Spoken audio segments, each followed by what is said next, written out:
podcast is brought to you by Society Art Villeray. This exclusive gallery features local and international artists showcasing their extraordinary artistic talents. This fine gallery may also serve as a venue for your special events.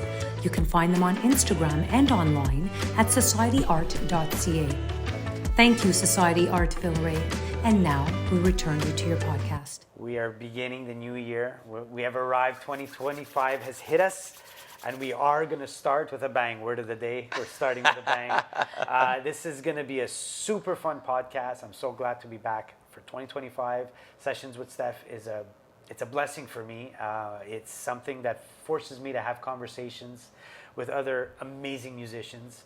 I'm sure most of you have either seen him play or have heard him play or have seen him on Facebook, or he does it all. He's a fantastic musician. I'm not going to give away the name if you don't know yet, because we are going to start with our sponsors.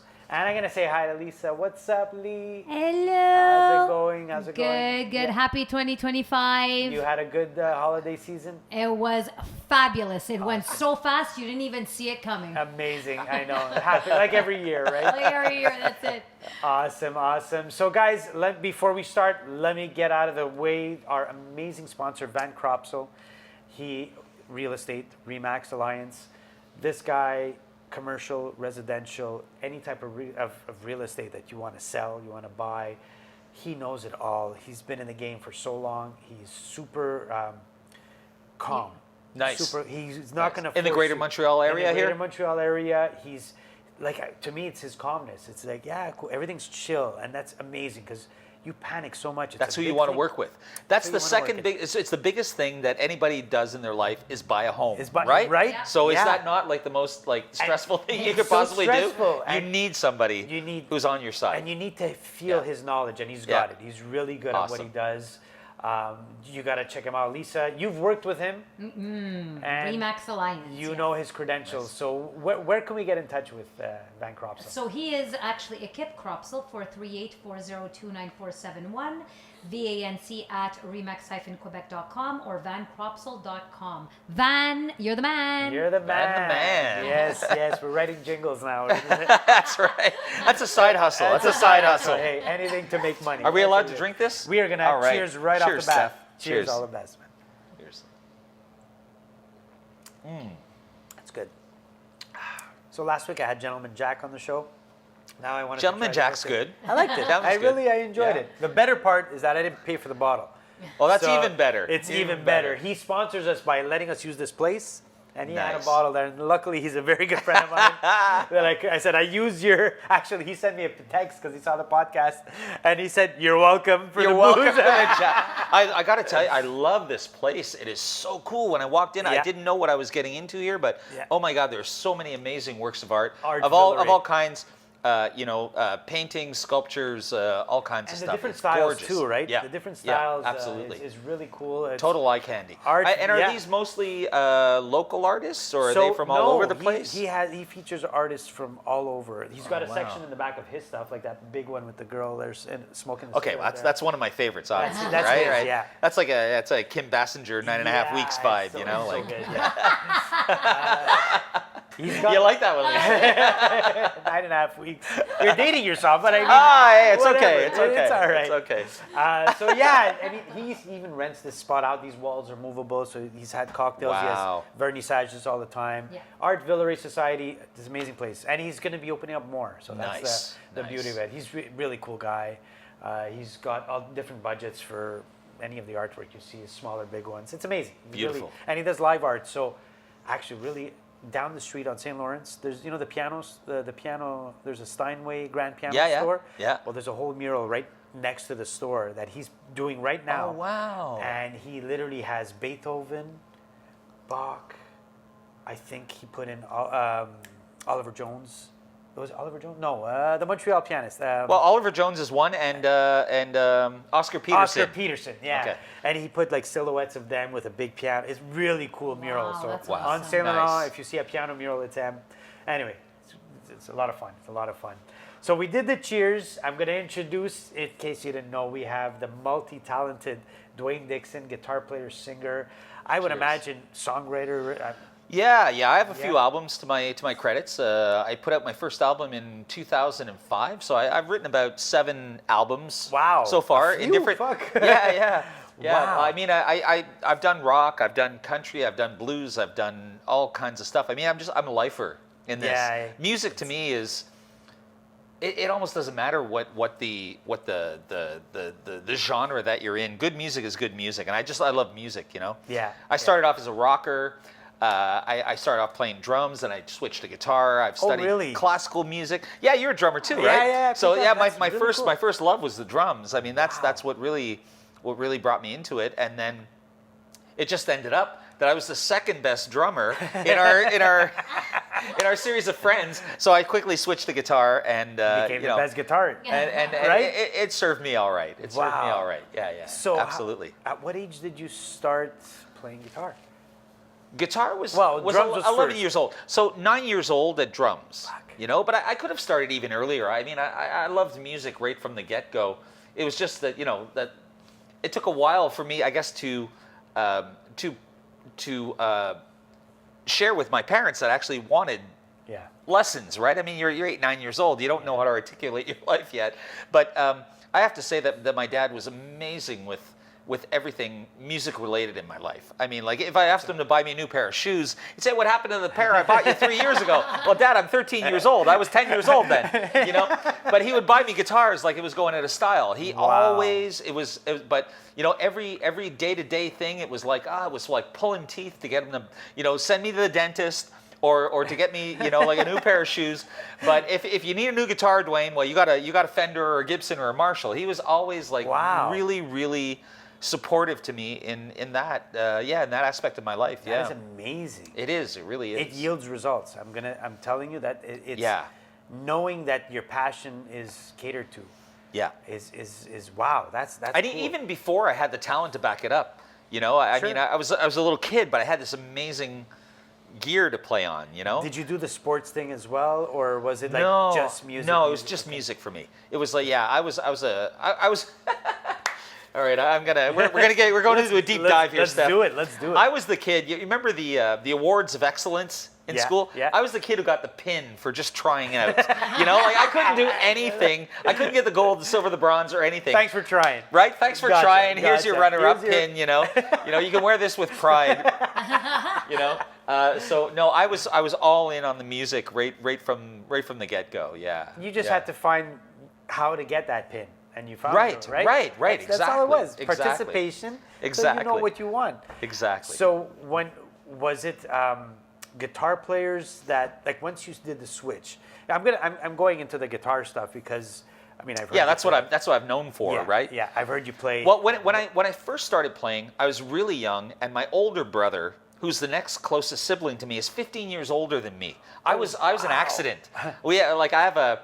I have a brother who's 16 years older than me, a sister who's 15 years older than me, and a brother who's 14 years older than me, and then I'm the accident. Oh. Wow. Yeah. So it was completely. It was not planned. What a dynamic. So all I wanted to do was be like my big brother. My big brother played the drums. He played CCR, and he played Elvis, and he played like that kind of stuff. In a garage band, They didn't even have a bass player. They had 2 guitar players and a drummer. That shows you, right? Like where we were at, back in the early 70s. Sure. And I wanted to be like my big brother, He was my closest sibling, and he was my hero at the time. So I wanted to play drums.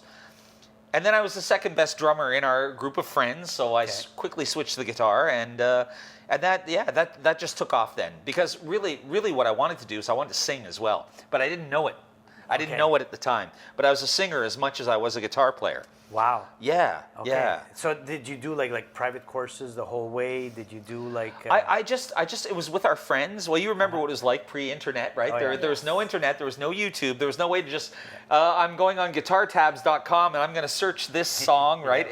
You had to play it. You had to first of all you had to buy the album or the cassette, and you had to actually just play it over and over and over and over again. Or wait for the radio to play the song, press play and record. Yeah, right or you here. had to do that, right? And hope that the DJ didn't talk over the entire intro, right? Yeah. Right, yeah. Because that's why it says 20 seconds to vocal on the single, right? So the guy can talk over it while he's getting there.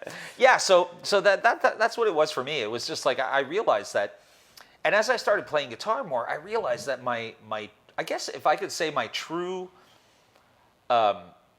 superpower would be my ability to remember lyrics. I remember lyrics like it's insanity. Like I know like multiple Bob Dylan songs with like 5, 6 kind of verses in it. I just That's really there's cool. something about words. Like if I didn't have to play guitar and I just recited lyrics and like sang as a I probably have a 500 song repertoire. If I go down to guitar, it probably cuts down to about 350. Yeah. But still that's a huge repertoire. I have this memory for music and words. It's really words. Wow. Yeah. It was something that and I didn't even realize it because I was learning my dad's music. He was listening to like Engelbert Humperdinck and Al Martino and Jim Reeves and all that stuff back then. Paul Anka. Paul Anka, was he into the rock? Into the 60s rock? No, he was more of a country dude. Okay. My dad was born in 1930. Because I'm young, my dad was really old. Gotcha. Right. So when I was born, he was 36 or 37, which back then it was old. 60s, that was really old. Yeah. People were not Now having it's like- middle-aged kids, right? Now it's normal. Your first kid, I'm 28. Oh, you're starting young, you know? It was not like that back in our day, right? So, but I realized that I knew my father's music backward and forward through the lyrics.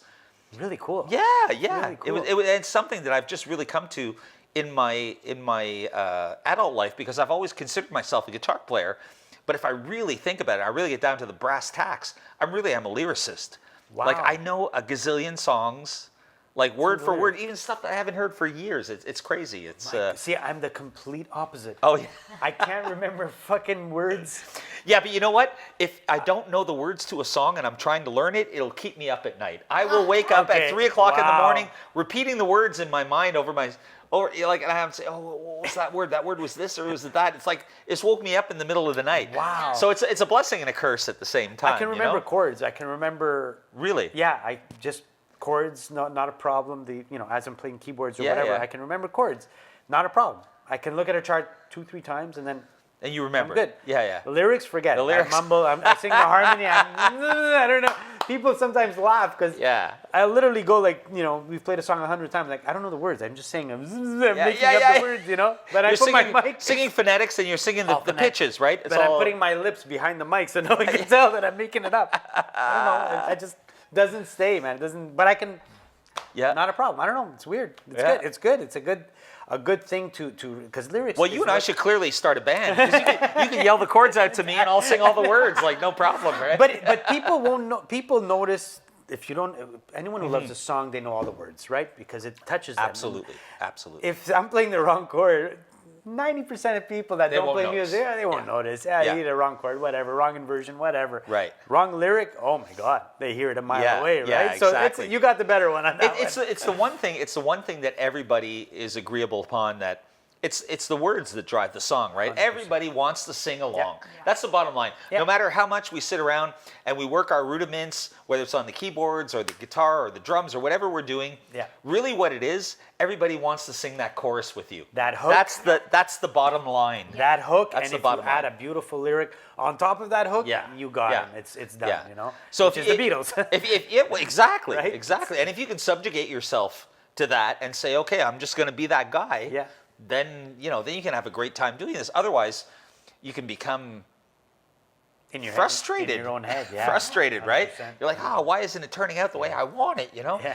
I don't know. Geez, you were like lucky enough to do what you really want to do in life, and you're asking for more, Well, So did you took lessons along the way? Was it like, did you go see one guy? Well, like did you do? I mean, I talked to my dad a lot about getting lessons, but back in the day, it was really hit and miss because you had to go to the You had to go to the local guy. well, or the newspaper and read a classified ad. Yeah, You know, it wasn't like you couldn't get. You know, I mean, we're so blessed with the information access that we have today. For the people who are younger, who don't realize what they have, it is an absolute gift. Yeah. Because if you didn't have this way of getting feedback from somebody, I had no way of knowing whether this person was a good guitar player or not, unless I sat down with them, I gave them my money, and I spent my hour with them. And then I go, maybe it's not going to work out, you know? Yeah.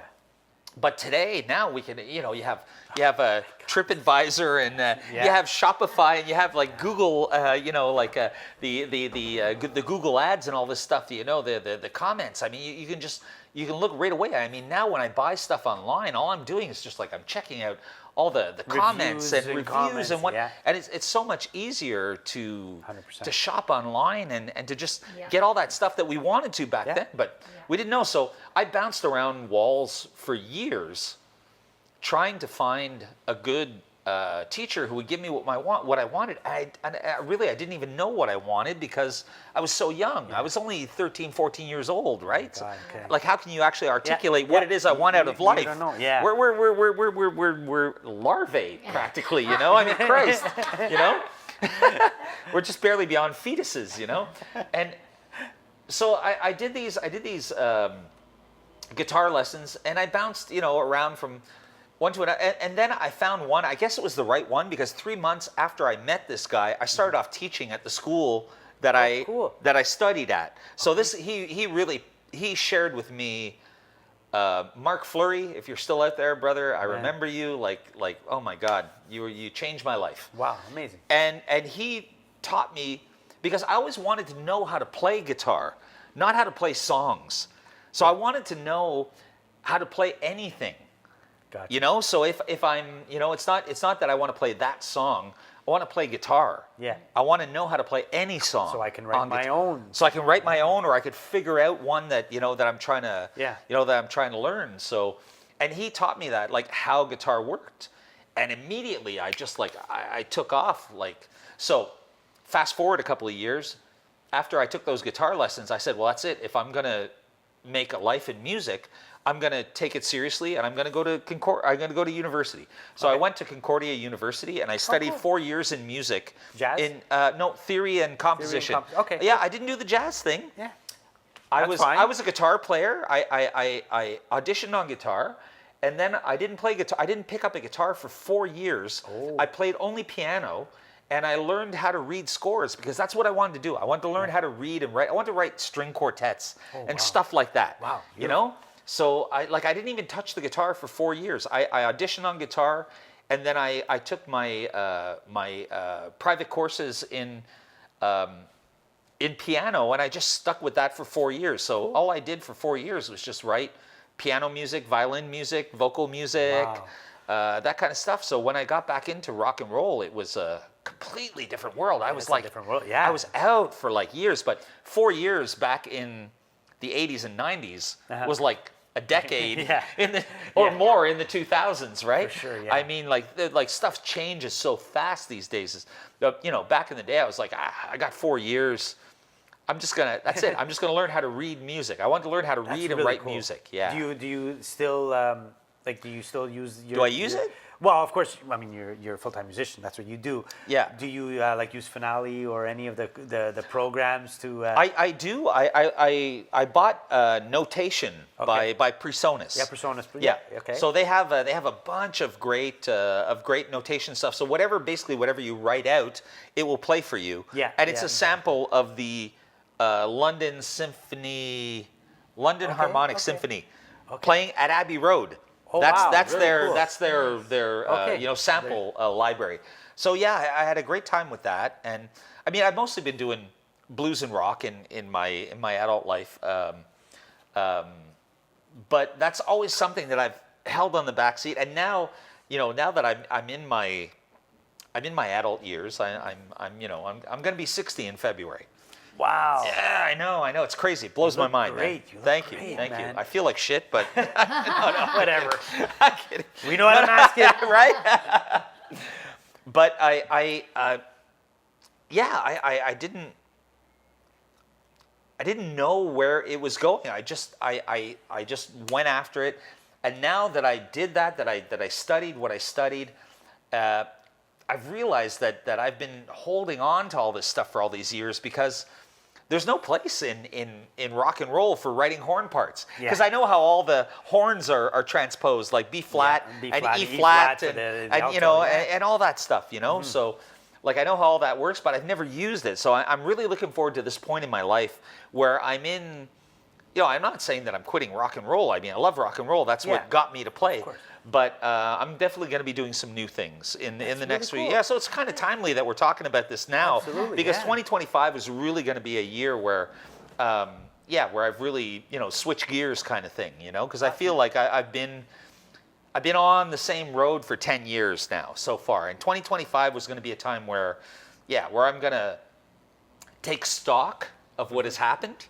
Gotcha. Ask myself, where do I want to be in another 5 years? Yeah. And then, you know, what am I going to do after that? Put together a plan. And put together a plan of something. That's really cool. Yeah. So I'm planning to get back to, you know, all the things that I learned back in school that I just lost touch with, just trying to make a living. Yeah. You know, just trying to pay the rent and. Got to do what you got to do. Got to do what you got to do. Exactly. When you're in music, it's exactly. It's you know that it's seasonal, especially here. Did you ever do the overseas, or did you ever do like a cruise type of gig, or? I was really I got really excited because I did an audition for a cruise band. And you know, we're going to leave out of you know, the port of LA, and we're going to be on tour for 3 months. And I'm like, oh yeah, it sounds great. Yeah. So what happens? Well, you have to share the room with your drummer or your bass player. I'm like, really? Really? Yeah. Oh man, that's what killed it for me. Really? Because what I wanted to do was I would have gone on tour for 3, 4 months, 5 months, or I have tons of friends in Morocco, in Beijing, in all of these places. Who have done the 5-star hotels. I'm sure you know people that do all those things. 100%. And I'm sure we know people in common too. Absolutely. You know? Absolutely. So, and I was like, am I going to do that? Oh, I don't know. I always had something going on at home, an original project or something that I wanted to kind of stay home with, you know? So I never really did that overseas thing. But what I do is I do go down south once a year. I have a club. I have a thing where at the Club Meds. Okay, yeah. With so Ron books you. With Ron, you know Montreal Talent Agency. Ron and Bruce, man. Yeah, absolutely. Well, I think. Well, Bruce is BGO. It's another thing, but they're definitely related. They're best buddies. Yeah, they're best buddies in years. And I worked with Bruce at Steve's Music Store back in the 80s. Oh my God. That's how long I've known Bruce for. So good guy. Good. Really good guy. Yeah. So I'm doing the, you know, in the winter time, I'll take off for a couple weeks or a month or something, go down south for a little bit, and then I'll come back, and it's just basically, so talking about the seasonal thing, it's not really seasonal for me. I seem to be like really just even. It's like there's always something going on. It's not like, for me, January is dead, and then, you know, April is crazy. Okay, the July and August are always nuts. Yeah, it's always nuts because it's peak. Everyone's having something. Yeah, it's festival time, right? Yeah, exactly. So I would do that, but you know, at the rest of the time, it's like this constant. I just have this constant, entourage or network of people. You know, hey, 100%. I need you for here, I need you for there. So yeah, it gets a little bit crazy in the summer, but I'm really even keel with that kind of thing. What's your preferred lineup? Is it the blues? Is it the country thing? Is it the rock? Or is it the fact that you do all three of them or more? Because you also play with Elton as well, right? Do the Elton? Well, I did for 7 years. I did a tribute to Elton. Elton songs. Yeah. So I don't play with them officially anymore. But last week I was with them. That's why I was with them. Okay. So, but they're friends. I mean, they're friends. You know what it's like being in a band, right? 100%. They say we don't have somebody. Can you help us out for this gig? Yeah, no problem. Of course. I mean, I love my brothers. You know. Yeah. I guess to really answer it, Stefano, it's really about. I want to be with the same people all the time. I don't want to be with substitute players all the time. Yeah. I don't want to be having to boil down your set list to the basic common denominator because we haven't had time to rehearse. So my favorite incarnation, whether it's country, rock, or blues, is with my A team. And my A team these days is Pascal Tirapani. Yeah, of you know course. Pascal, right? Yeah, I mean, he's the man. He's the man. Known him for He years. learned the bass for the Beatles tribute band. Is that in his 40s? He learned the bass left-handed. left-handed, so he could look like Paul impressed. McCartney when he would stand because when him and George Harrison are at the mic stand, the neck has to be in the same direction. Yeah, 100%. And he actually learned in his 40s yeah. to play the bass left-handed. That impressed me. That was like, man. Yeah. Okay, Yeah. so he's your. So he's my number one guy when I can. Yeah. And I've been playing with Tibers Perlot, who's he's a dude from the Netherlands via France, who's been here for about 10 years. He's a Canadian citizen now, and I auditioned him years ago, and he was the best guy at the audition. I've been playing with him ever since. He's playing drums. Okay, cool. And I'm really enjoying my time with him. He's coming down south with me this year. Cool. So it's trio. That's bass guitar. You sing. That's my basic thing. That only started with to get into the brass tacks and everything.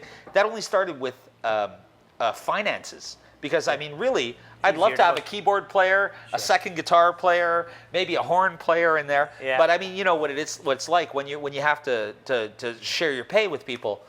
There are limitations. The budget doesn't move.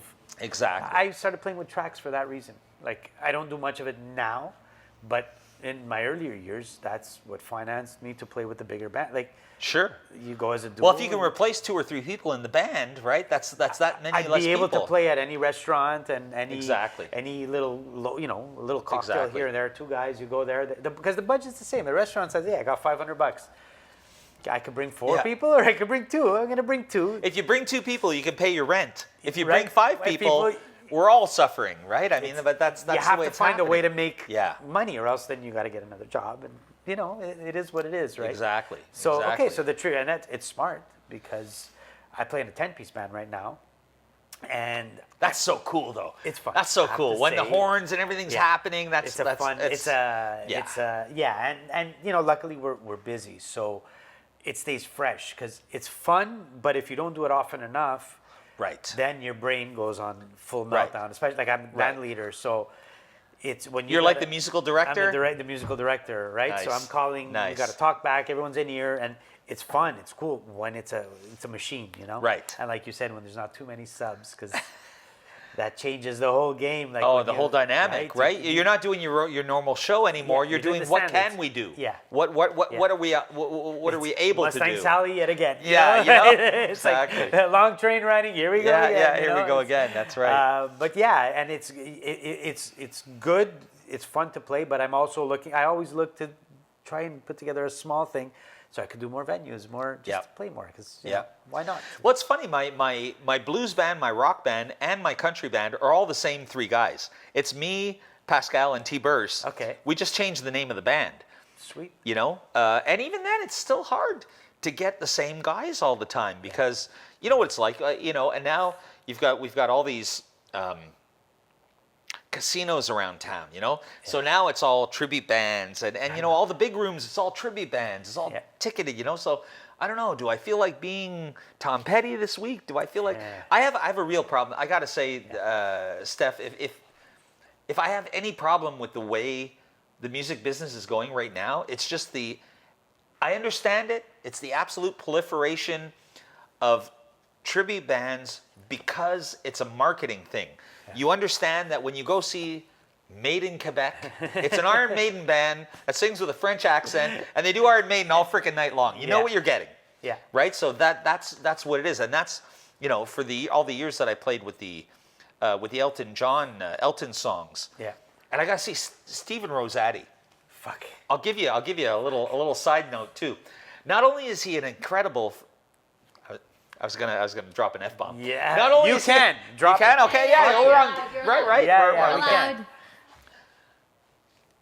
It's fucking not. It's not natural how talented this guy is. I've so heard. Not only is he the spitting image of Elton John playing and singing keyboards, he's also. I bet you didn't know this. Did you know this? He's an artist. He's an artist. He A world-class artist. Yeah. He did the portrait of King Charles for all of the new coins in Canada. Really? So all of the new coins that you see of King Charles's face is done by Stephen Rosati, who is the singer for Elton songs. Wow. No, this guy is like, it's too much talent for I one know. dude. Man. Like, he needs something to do. what? Right? You know? You got to be kidding me. So I played with these guys at Playground just this past weekend. So. Oh, cool, yeah. Yeah. I was there the week before. Yeah, right? Literally, yeah. That's the new place in town. Right? That's hiring Exactly. So everyone's Exactly. sending their demos there now. Who wants to play. But it's a good gig. It's a fun gig. Yeah. Oh, yeah. Steven, I got to have him on the podcast, too. Because You got to. He's so smart, and he's so down to earth, and he's so humble. Because, you know, anybody who's that good at something, it's because they've completely subjugated their ego. Yeah. It's just, I serve the art, I serve the process, you know, and he's that same way about doing Elton as he is about, and he does portraits. There's nothing that is more unforgiving than a portrait, because if anything is wrong on your portrait, anybody will know, like, oh no, that's not how Stef's nose goes, Exactly. right? Much bigger than what you did. You're trying to be nice. Right? You made me more handsome than I actually was. Handsome, but- You know, so for him to be able to have that skill, to be able to just look at somebody and, you know, and he's doing all kinds of portraits for the Canadian Army too.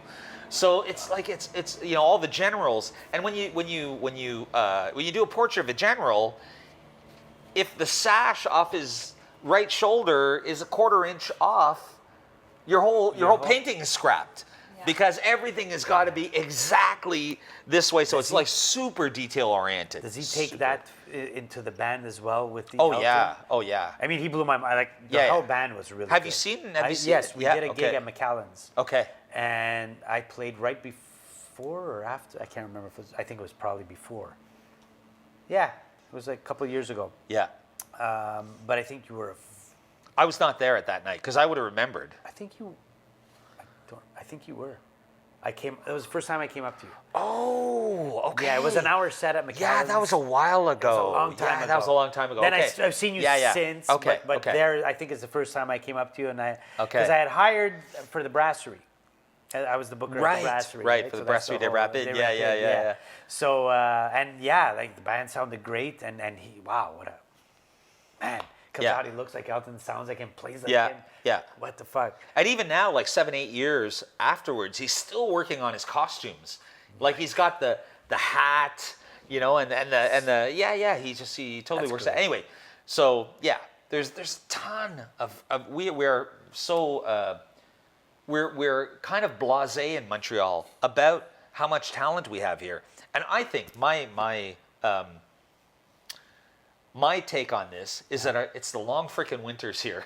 Yeah. Probably. We just hunker down in the winter. We do better than people who do in Florida because we have to spend all our time indoors, and we're practicing all the fucking time. That's true, man. We are like, you know, we're indoors working because it fucking sucks outside. It does, right? It's terrible. I'm gonna go outside, and by the time I get dressed, and then I Right? gotta bring my shoes, and I gotta bring this. know, Fuck that! Clean the car. I'm Fuck gonna it. learn another song, man. Screw it. I'm Another staying song. home, you know. Who has been your inspiration? And I'm gonna say on guitar and then vocals as a front person because you Wow. do both. Yeah, it's a big one, eh? Well, it's an impossible question because I love so many different kinds of music that if you literally held a gun to my head and say, "What's your favorite guitar player?" I'd say, "Well, what mood am I in?" Yeah. You know, Oh, I guess, it's like you But know. when you were a kid, was there one guy that? Okay, where it all started? Yeah, like who got you to play a certain It was Kiss style? Alive. Kiss Okay. Alive won 1975. Wow. My buddy brought over this album. I was 10 years old. I was a year playing drums. I'd taken some lessons. But I didn't have the filter to be able to listen to the radio and go, that's the guitar, that's the keyboard, that's the bass player. And when I heard Kiss for the first time, I said, shit, that's the drummer, that's the guitar player, that's what I'm doing for the rest of my life. Wow. So it was Kiss Alive 1. Cool. That did. I was 10 years old, and I had, although I had a great relationship with music, it was in a mysterious level where I could not differentiate who was playing what, and that was the first time in my life that I could say, "Holy shit, that's the guitar, that's the drums, I want to do what that guy's doing, you know. So that's where that all started for me too. Yeah, it was Kiss Alive 1. It was 10 years old. It was a double album back in the days when albums were big like this, and they had big prints in them, and we could really look at, you know, you were like completely drawn in. It was a totally different. They were themed. The albums were themed musically. Christ, I mean, you know, Oh, by the way, our artist is coming in. Look, there he is. He's coming in. He's coming. Nice. Doesn't he look like an artist? Just look at him. Of course, absolutely. It's the perfect balance between owner and homeless. I'm using another bottle. Oh, is that mine? No, it's not. How are you? Hey, folks. How you doing? That's Cheers. Dwayne. Nice to meet you. Dwayne, that's him. Thank you for having me. No, I needed to see what a Dwayne looks like. What a Dwayne. Dwayne looks like. I've never had a Dwayne. Welcome, Dwayne. That's all right. I'll be the only Amazing one. I'll be guitar the player. one and only. I'll be the one and Amazing only. guitar player. I'm okay Amazing with that. Did he play yet? No, we're gonna end off with a special. So I guess I'll watch it on once it's aired. Take care, folks. Do you need the key? Cheers. Yes, I need the key. Um, You don't have it? I do lost have the it. dog ate No, my jacket is right there on the bench. Okay. So in my right pocket, you know which We one should it do is. this every week. We should do it every week. This is. This is the thing. How are you? Good, you? Good. That's nice and cozy. It is. Oh, I love your place here, man. It's Thank you. fucking Really cool, awesome. Thank This you. is Thank really you. cool that you're doing this here. Thank you Yeah. so much. Yeah, Appreciate man. it. Thank you. Thank you. So my jacket's there on the bench, and on my right pocket there's a key. The one with the tape is the one for here. It's good. So now that everybody knows that. The alarm code, Em. You know the alarm code. Oh, and the pin for my bank card is. Yeah, now we're talking. No, I'm a musician, man. No, we're not talking yet. I'll give you my pin. Yeah. Really. Do whatever you want. So you do all the, I guess all the bars, clubs, like do all the venues in town? Yeah. I mean, I guess in order of how it went for me is after school, you know, because in the 90s when a lot of people were doing bars, a lot of people our age were doing bars and stuff. Yeah. I was getting post-secondary education. Yeah. So I didn't get out of there until I was 26 or 27. Okay. So I started in the whole thing a little bit later. But yeah, I came out of school, started a band. I realized what it was about rock and roll that I missed, and it was about the audience. Yeah. So I started just to play as much as I could, and then I just started playing all the places that I wanted to play in Montreal, and I said, okay, there's got to be a system to this. I'll call the person. I'll say, what does it take? Yeah. You know. So that's what happened. And my first, I would say my first big break in a bar came when I was playing at Bistro at Jojo. Yeah.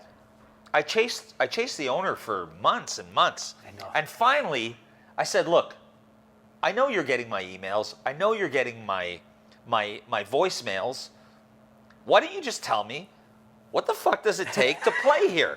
What do I need to do to play here? Yeah. Because you're stonewalling me. 5 Yeah. months, there's been no reaction. And I said, look, I'll tell you what. I'll give you a free night. If you don't like me, hire my band. If after the first set you don't like me, I'll walk away. You don't have to pay me. Wow. And after the first set, I was hired for New Year's and Halloween, like in the same night. There you know. go. And then a couple weeks later, the founder of Andre Menard, the founder of the Montreal Jazz Festival, walked into Bistro Jojo a Thursday night where I was playing.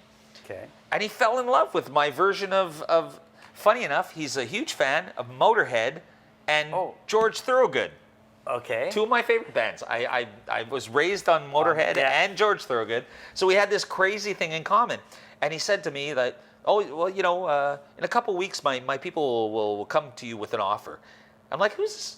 Like, who's this crazy guy? What is He's just happening? Yeah. approaching me in the bar like, I don't know who this guy is.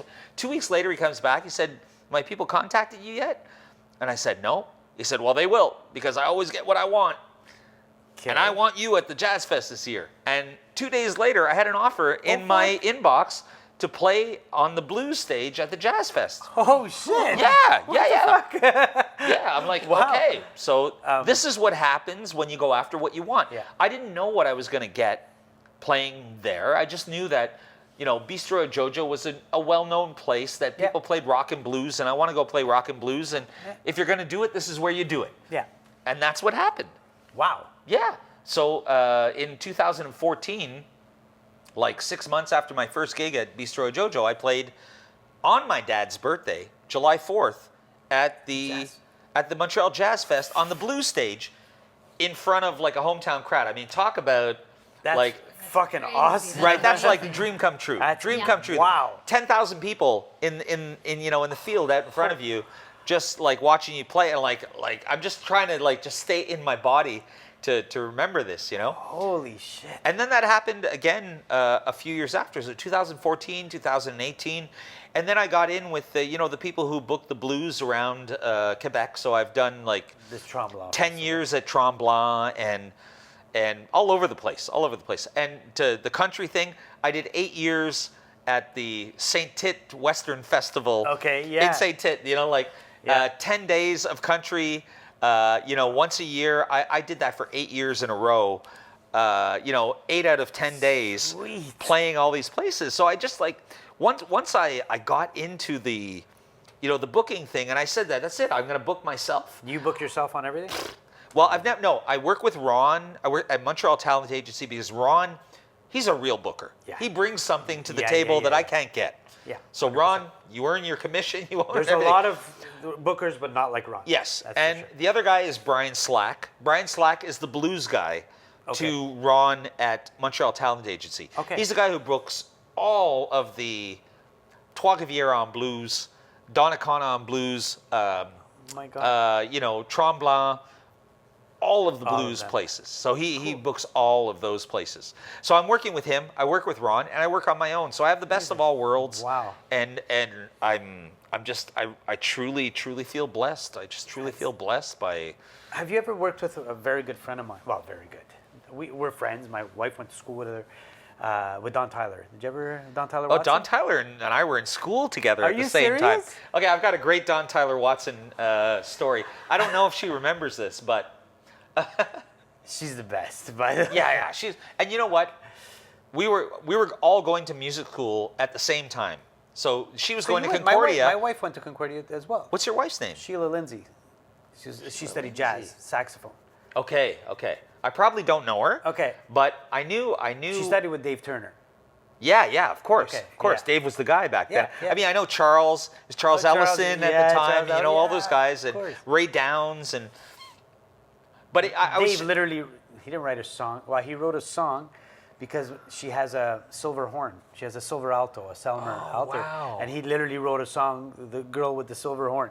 Oh, wow. Yeah, That's yeah. amazing. And he Oh, still wow. plays it to this day. Like Really? Yeah, he still That's one of plays his it. regular repertoire. It's one of his regular. Wow, one of that's his regular- amazing. Yeah. Yeah. So, okay, so Don, yeah. Yeah, I went there, and Don and I were in all the same music courses.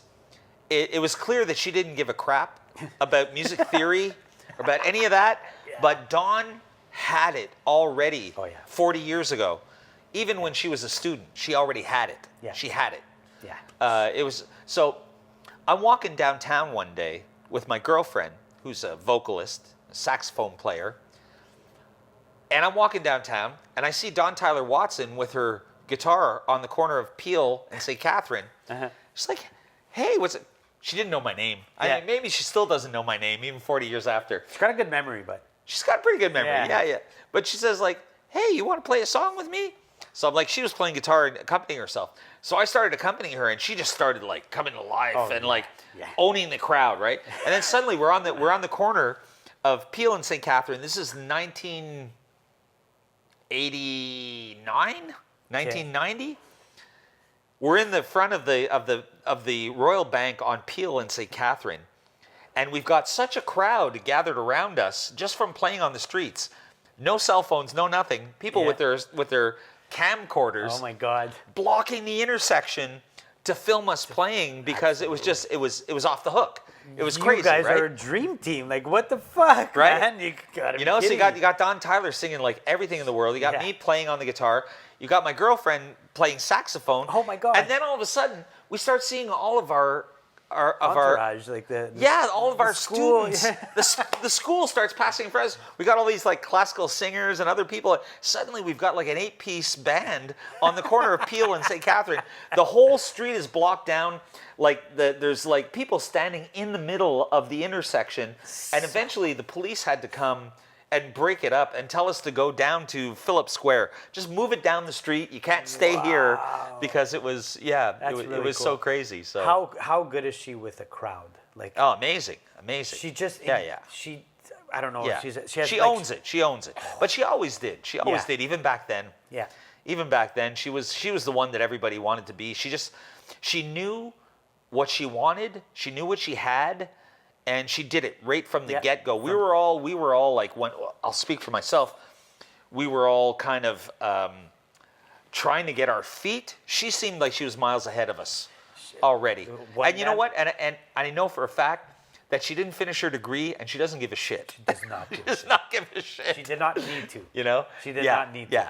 Yeah. She grabs that mic, and like you said, you grab the guitar, you gave her a little bit of feeling, and she grabs, and it's like, I'm off. Yeah, like, exactly. I remember, I had a couple of experiences with her playing. Once she literally subbed with a band. We were like a 8-9-piece band playing corporate, and she literally came at 11 after her gig, and she had to just jump on the stage. Never met her. This is the first time I had knew about her, and we had spoken, but I never met her in person. We never did a rehearsal.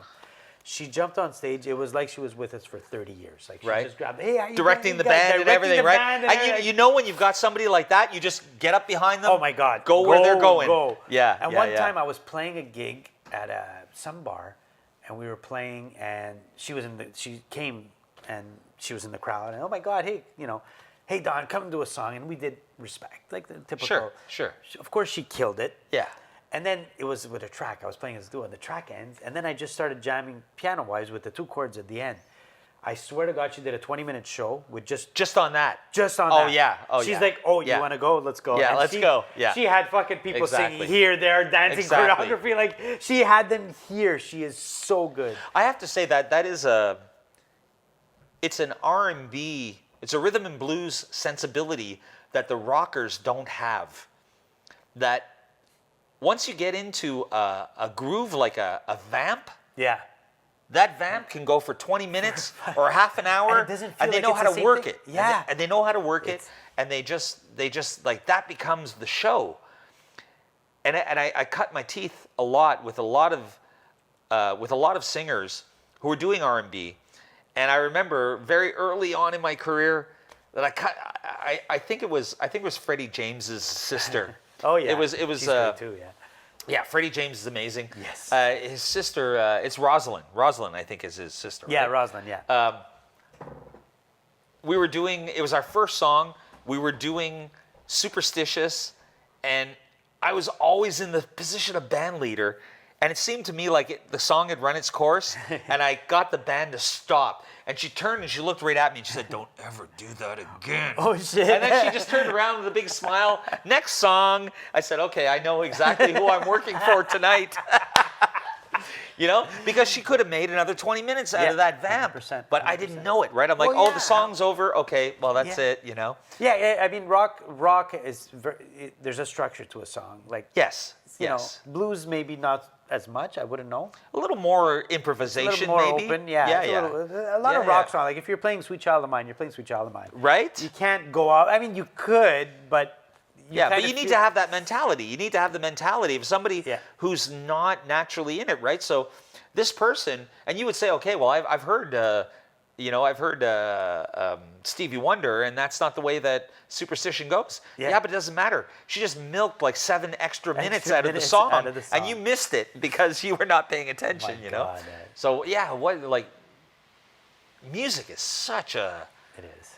If you're humble enough Yeah. to take it in, it's an amazing learning experience. You never stop learning, Yeah, right? You true, never, you true. can't, 'cause you Yeah. can't. That would be the day. Get off stage. Yeah. You know, if Yeah. I can't listen or look at someone and, oh my God, get some sort of inspiration or something. You can Absolutely. always learn from. Absolutely. So now 2025, you want to, you're looking at new venues that you want to take, right? Is it more in the live? Or do we have an album? Are you thinking of? Well, I haven't made an album since 2020. So when the pandemic fell, it was kind of hard on me. Mm-hmm. It was good in the way that I stopped playing every week, so I really practiced. Okay. For the first time in my adult life, I practiced. Yeah. And I got better. Yeah. But I wasn't playing every week, 4 times a week, so I got to sit back on that a little bit.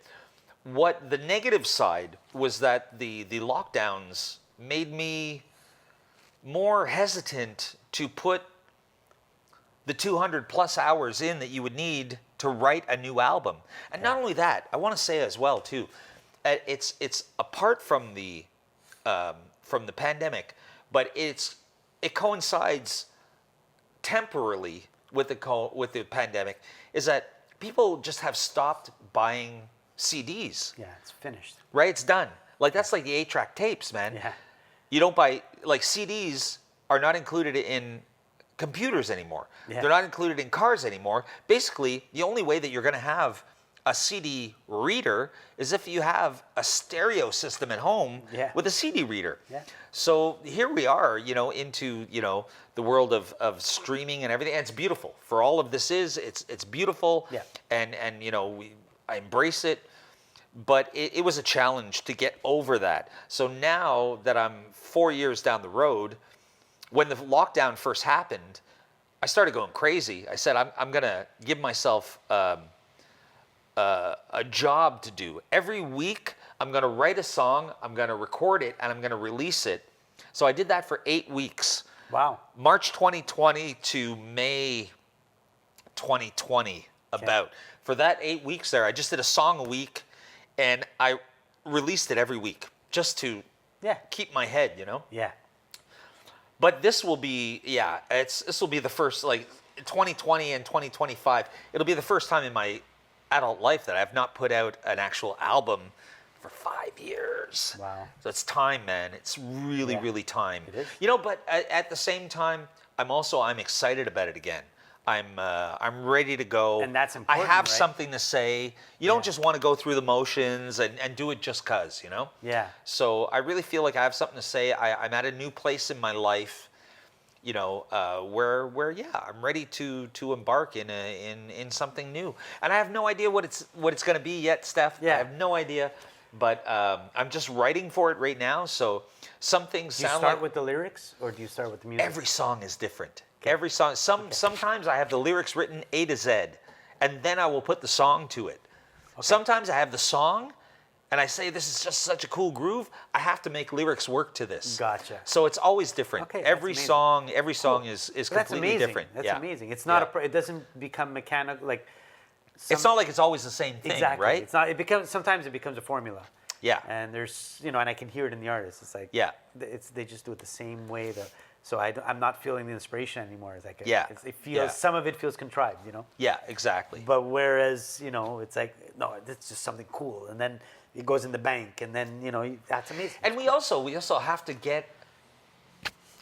I have to get out of my own way and let myself create without putting value judgments on it beforehand. Yeah. Because you can kill a really good song just by saying, I don't think the timing's right on this. But if you were more open to to possibilities, this could be a whole new thing. It could be a new direction. I don't know. Sure. But I'm at the place now where I feel like I'm at that time where I'm ready in my life for a new direction, for something. I've been doing this for 30 years, nonstop. I want to be a little more introspective, but not in a scary way.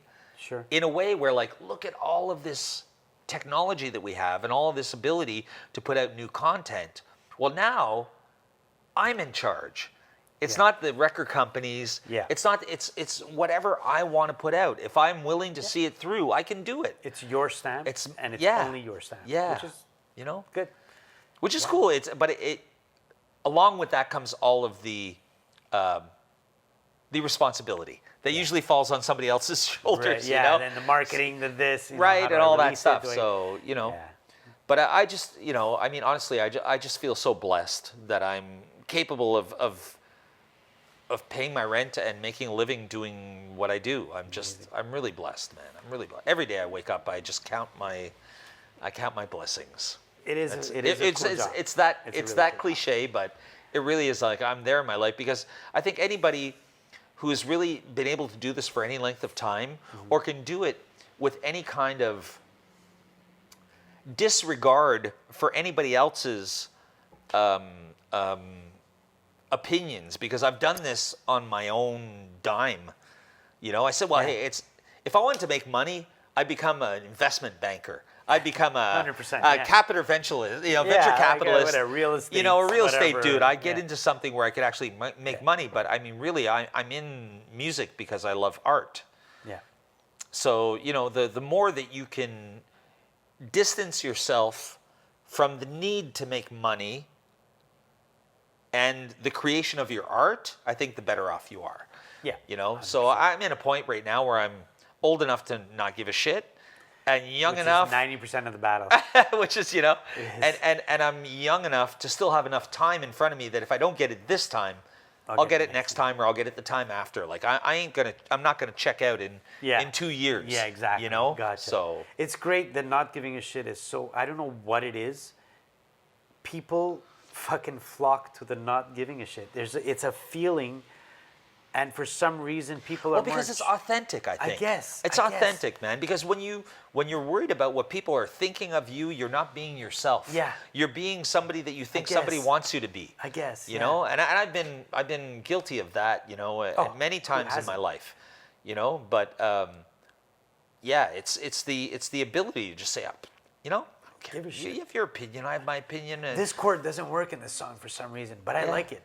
Fuck it. I'm keeping it. I'm keeping it. I don't care what you say, right? I don't care. Yeah. So it's that kind of thing, I'm gonna ask a couple of little questions. Sure. They're like I do like kind of games and ask certain questions. For sure.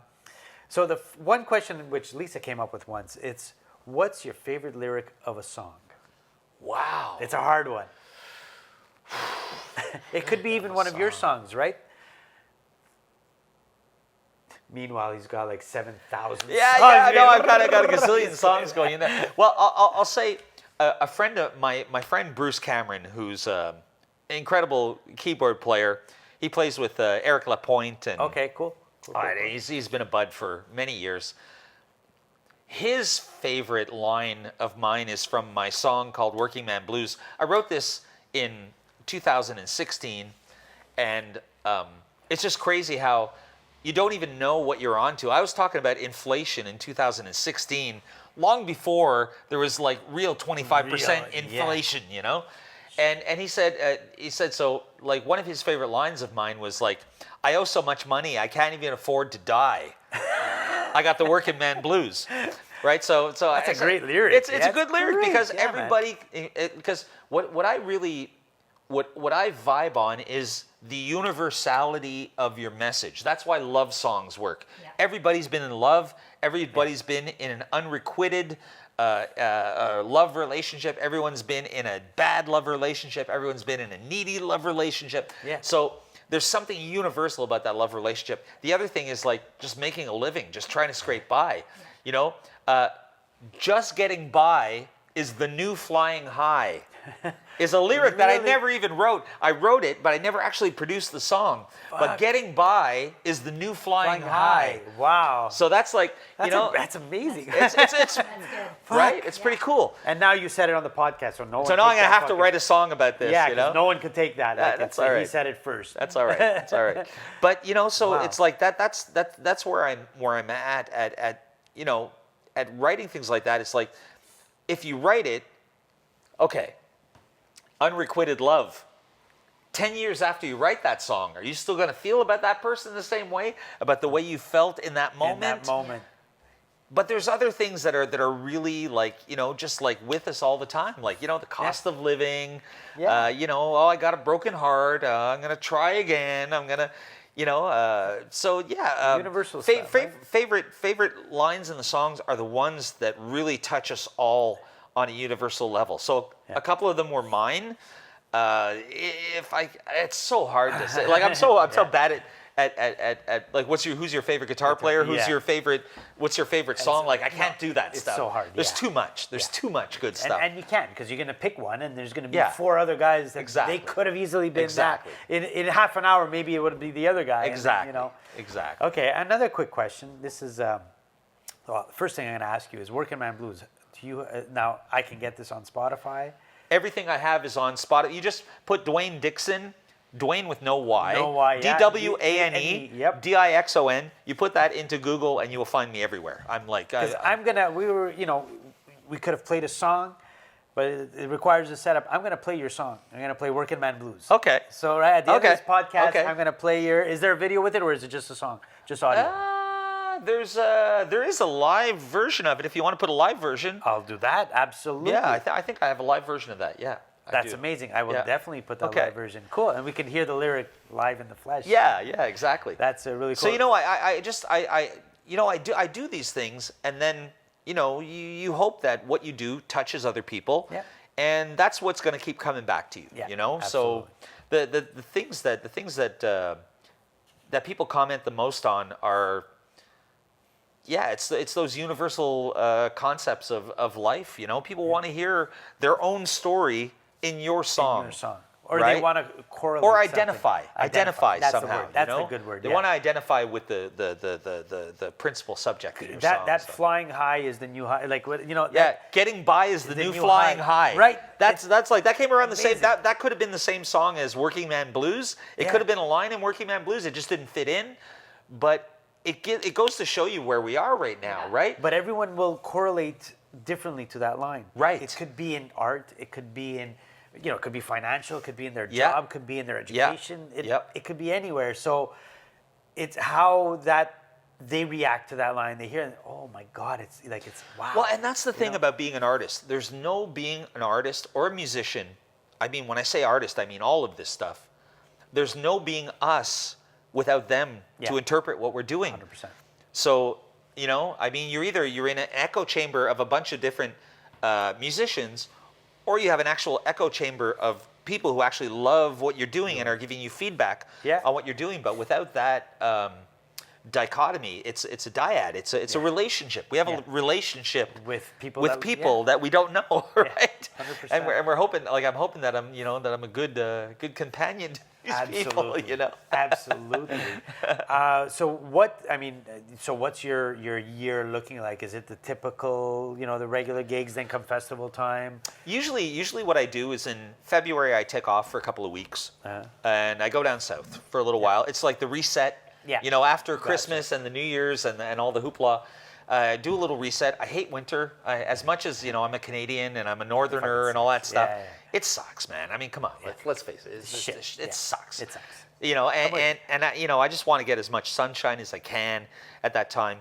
So I'm going to be back in mid-February, and mid-February is, I also have a, I can't believe I haven't mentioned it before this. I also have a YouTube. The YouTube, I wanted to bring that up. I have a YouTube channel. Yes, that is doing quite well. I saw that it's doing well. It started. I started monetizing quite quickly on it. It's been going for a little over a year now. It's called Double D's Rock School, and you can learn all kinds of things about It's always funny. It's just like when you start out writing an album. You say, I'm going to write this album, and you start writing these songs. And you think you're going to write this, but you actually write that. And you go, oh, okay, well, that's okay, but that's what I wrote, right? Yeah. So when I started doing the Double D's Rock School, I'm like, oh, I'm going to share all of this information that I have on, because I'm pretty good at getting gigs, I mean, I've been, making my living at this at, 15, 20 years, and I've never really had any,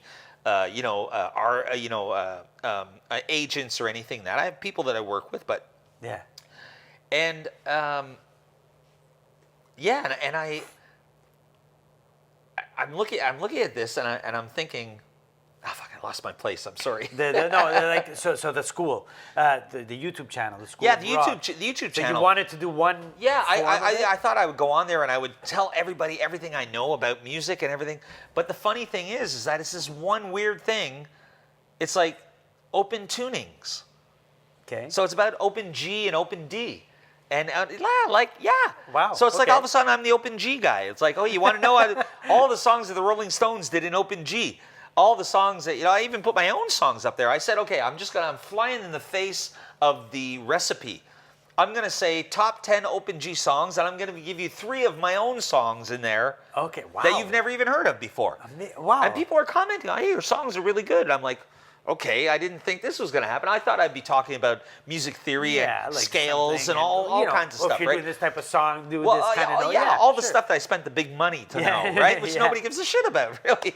So, and all of a sudden I put out this one video, and it's like, wow, it's open G tuning, and suddenly, bam, I'm monetized, and then bam, another one, and it's like, it's so really do you weird. release something every week? What do you... I've taken a little time off because I wanted to really read because the bottom line is, again, without your audience, we're nothing, right? So if we're in a vacuum and we're just talking about what we feel like doing, well, if we're the only ones listening to it, it's irrelevant. Yeah. So I took the time to watch the analytics and what people want.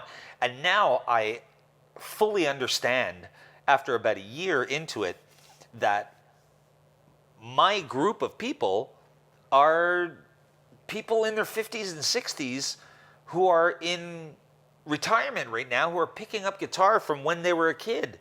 Okay, gotcha. So this is so now it's like now I can gear everything towards that. Okay, Gotcha. you're 50 something, 60 something, you're taking up guitar again? Yeah. I know what your problems are. My fingers are sore, I don't have calluses, so I can address all of these things now. Yeah. So that was the thing with the Double D's Rock School on YouTube, is I had no idea what I was getting into, and that shows that it's actually authentic, just like writing songs, because you think you're going to write a certain song, and it comes out and it's not like that, or nobody gives a shit. You write the song that you feel is like, oh, that's the song that I always wanted to write. It's crickets. Nobody gives a shit, right? Shh, nobody cares. Nobody cares. Who cares? Wow. Right? But then all of a sudden, you hit a nerve with somebody and you say, okay, well, am I capable of following this path and building something out of that? So this has been the learning. It's a whole other world. It's a not whole the other world, It's the man. music world, but not really.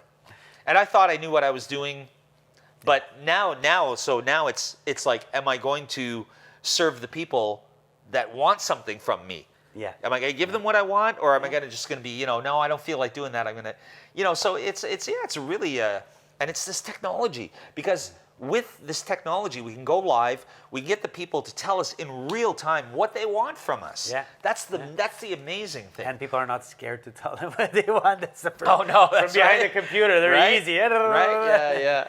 Maybe you should try not sucking. Who thought, right? Who would have thought that? That's new to me. Wow, cool. Okay. So amazing. that's how all that happened with So the, where can people? I mean, obviously your music's all over the place under Dwayne Dixon. Well, Dwayne Dixon, you just put that into Google, and it's on all of the streaming platforms. So iTunes, Google Music, Spotify, et cetera, which pay you absolutely zero for your plays, but they get to hear it. But they get to hear it, Yeah. and that's fine. That's another thing. Like we're talking about music right now, and I don't want to go on a tangent too much, but just in the last 4 years, Oh, it's crazy. nobody buys music anymore. Yeah, it's finished. Since the pandemic, Finished. I joke with my band members that we are T-shirt salesmen. Yeah. We go up and we play our new songs from our album So that to we can sell sell T-shirts.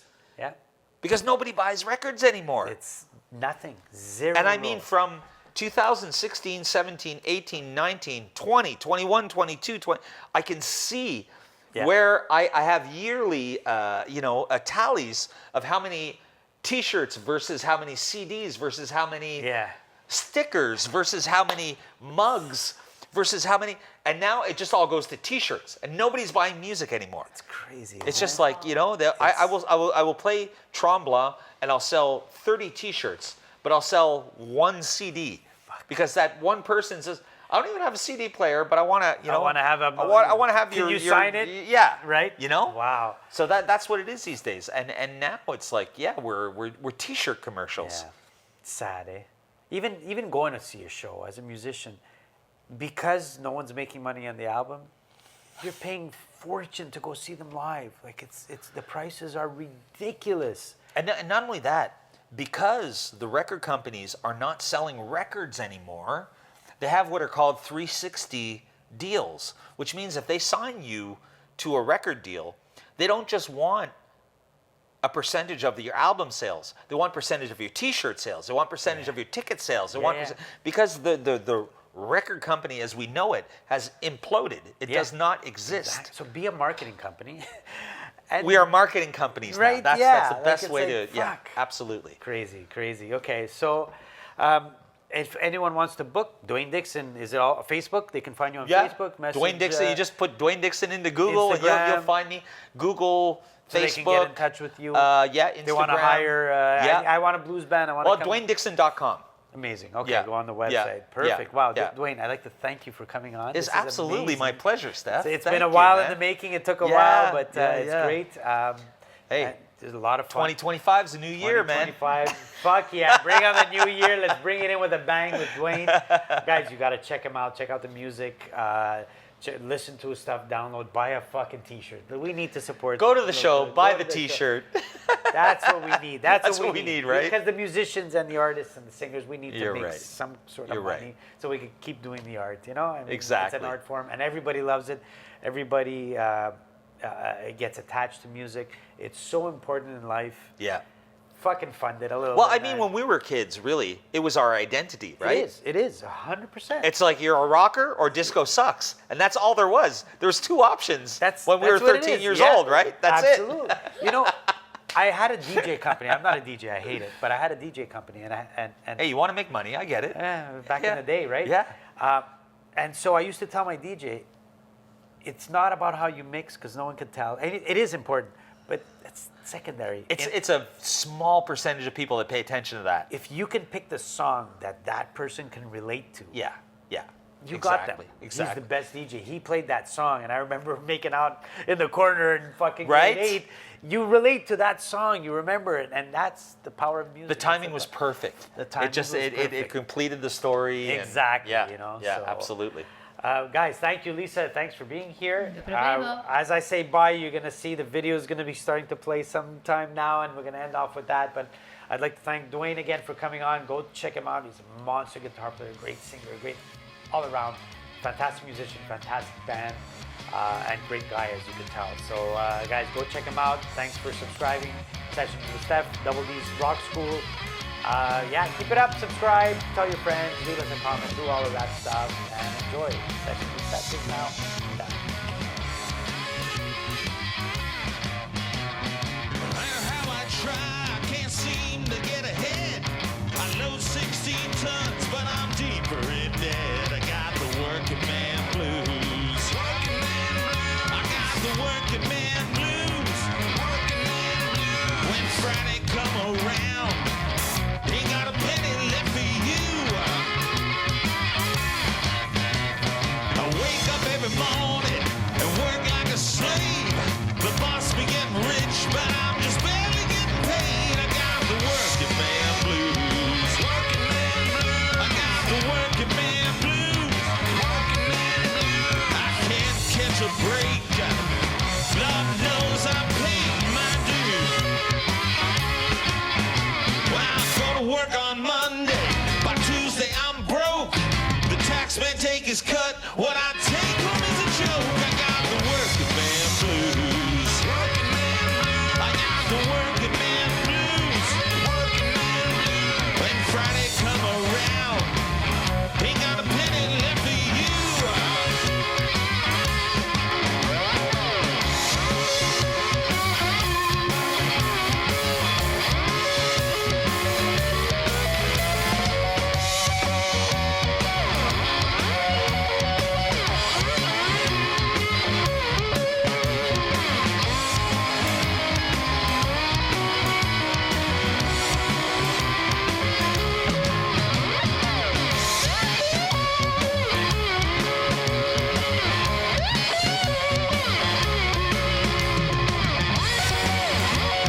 to work takes every